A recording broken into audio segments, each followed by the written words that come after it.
بسم الله الرحمن الرحيم. اللهم صل وسلم على سيدنا محمد. كل سنة وانتم طيبين يا حبايب. العيد على الأبواب والسحور كل يوم. ايه النهاردة عملنا حاجات بسيطة كده من الرقاق الناشف. عملنا الحادق فطاير كده.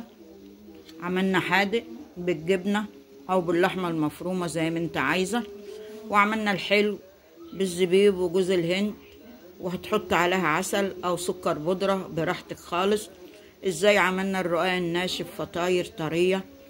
هتبليها يا حبيبتي بحبة لبن، حبة لبن وكوباية لبن، تحط عليها شوية مية وتدفيها بس كده، وتبلي الرقاق كأنك بتبليه في الشوربة، بس ما تعملوش في شوربة عشان ده حلو.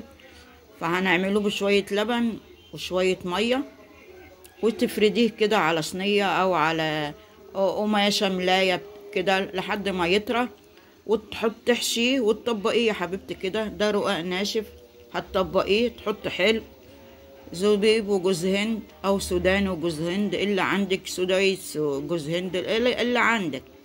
كل سنة وانت طيبة. الحاجات بتاعت رمضان وتحشي بيها وتطبقيها وتحمريه في سمنة وزيت. ده بالنسبة للحلو.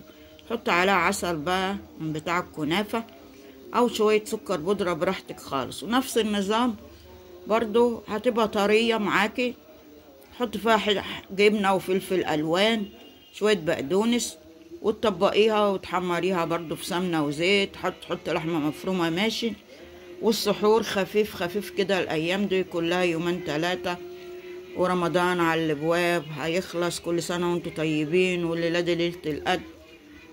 اللهم اعفو عنا، اللهم اعفو عنا، اللهم انك حبيب عفو كريم تحب العفو اعفو عنا.